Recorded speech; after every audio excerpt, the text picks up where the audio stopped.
राधे राधे बंधुओं, बहुत स्वागत है आपका इंडिया न्यूज के डिजिटल प्लेटफॉर्म पर। बंधुओं, इस वीडियो में हम बात करेंगे आषाढ़ मास के शुक्ल पक्ष की एकादशी का क्या महत्व है।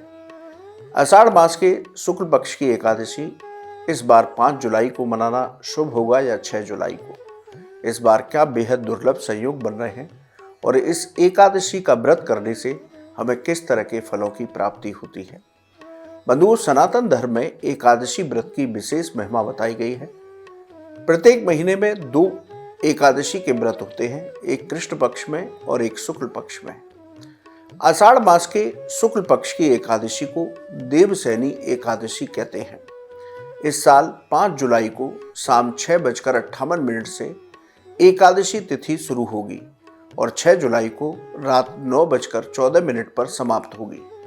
उदया तिथि के अनुसार 6 जुलाई को यानी कि रविवार को देवशयनी एकादशी का व्रत रखना शुभ होगा। 7 जुलाई को व्रत का पारण होगा।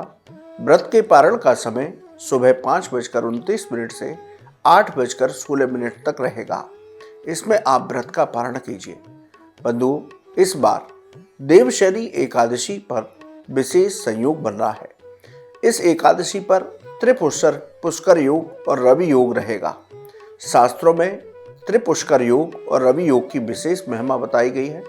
शास्त्रों के मुताबिक यदि इन योगों में एकादशी हो तो व्यक्ति को व्रत का विशेष फल प्राप्त होता है, उसकी सभी मनोकामनाएं पूरी होती हैं और उसकी मंत्र जप की सिद्धियां प्राप्त होती हैं।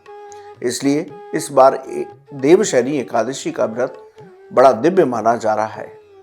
बंधुओं, देवशयनी एकादशी को पद्मा एकादशी और हरशयनी एकादशी भी कहते हैं। देवशयनी एकादशी से सभी काम 4 महीने के लिए रुक जाते हैं, यानी कि जो शुभ कार्य होते हैं भगवान विष्णु के क्षीर सागर में 4 महीने शयन करने की वजह से रोकने पड़ते हैं। यानी कि आप कोई भी शुभ या मांगलिक कार्य चातुर्मास के इन 4 महीने में न करें। यही वजह है कि भगवान विष्णु के क्षीर सागर में शयन की वजह से 4 महीने शुभ कार्य नहीं होते। 4 महीने सृष्टि का संचालन भगवान शिव के हाथों में रहता है। बंधुओं, शास्त्रों के मुताबिक इस एकादशी का व्रत करने से व्यक्ति के सभी पाप कर्म समाप्त हो जाते हैं, उसके सभी जीवन के संकट समाप्त होते हैं, उसको सभी सुखों की प्राप्ति होती है और अंत में भगवान के वैकुंठ लोक में स्थान प्राप्त होता है। शास्त्र कहते हैं जो व्यक्ति इस एकादशी का व्रत नहीं करता उसको नरक में स्थान प्राप्त करना होता है। यानी कि साल में जो एकादशी होती हैं 24, उनमें कुछ बड़ी एकादशी होती हैं, उनमें से एक है देवशयनी एकादशी। यदि आपको नरक की यात्राओं से मुक्ति पानी है तो इस एकादशी का व्रत आप अवश्य कीजिए। अब बात करते हैं विशेष पूजा विधि की। देखिए बंधुओं, 6 जुलाई को आप सूर्योदय से पहले स्नान करें, व्रत संकल्प लेकर के पूजा उपासना करें। आप भगवान लक्ष्मी नारायण की पूजा करें, भगवान श्री राधा कृष्ण की पूजा करें। यदि आपके यहाँ शालिग्राम शिला है तो उसका पंचामृत से अभिषेक करें। सभी श्री विग्रह को चंदन लगा करके उनका श्रृंगार करें। उसके बाद उनको तुलसी पत्र अर्पित करें। भगवान को ऋतु फलों का और दूध से बने पदार्थों का भोग लगाएं। इस भोग में तुलसी पत्र अवश्य डालें। उसके बाद उनकी आरती करें। आरती करने के बाद पूजा में हुई गलतियों के लिए क्षमा याचना करते हुए साष्टांग प्रणाम करें। प्रणाम करने के बाद आसन पर बैठ करके भगवान विष्णु के 12 मंत्र ओम नमो भगवते वासुदेवाय, इस मंत्र की 1 माला कम से कम जप करें। यदि आपके पास समय हो तो आप विष्णु सहस्त्रनाम, गोपाल सहस्त्रनाम, विष्णु चालीसा, श्री कृष्ण चालीसा इत्यादि का पाठ करें।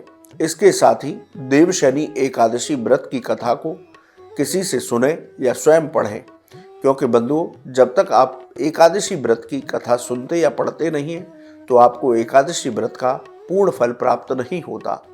इस तरह से आप पूरा दिन हरिनाम संकीर्तन मानसिक रूप से करते हुए शांत भाव से व्यतीत कीजिए। शाम के समय पुनः भगवान की आरती कीजिए और तुलसी जी के पास एक घी का दीपक जलाकर वहीं बैठ करके ओम नमो भगवते वासुदेवाय इस मंत्र की 1 माला अवश्य जप कीजिए।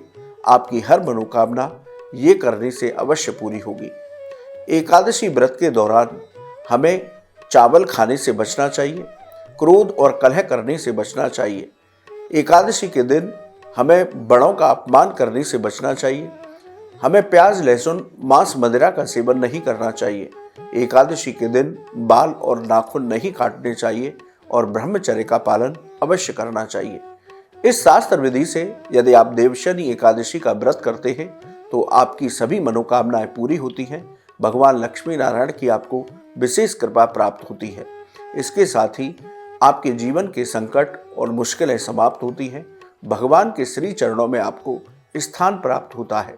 तो इस साल आप 6 जुलाई को विधि विधान के साथ शास्त्र विधि से देवशनि एकादशी का पर्व मनाएं तो आपके लिए बहुत उत्तम होगा। बंधुओं, आपको ये वीडियो कैसा लगा आप हमारे कमेंट बॉक्स में लिखें। या ज्योतिष और धर्म से संबंधित कोई भी सवाल हो तो आप हमारे कमेंट बॉक्स में लिखें, हम उसका जवाब अवश्य देंगे। आप हमारे चैनल पर जुड़े, आपका बहुत बहुत धन्यवाद। राधे राधे।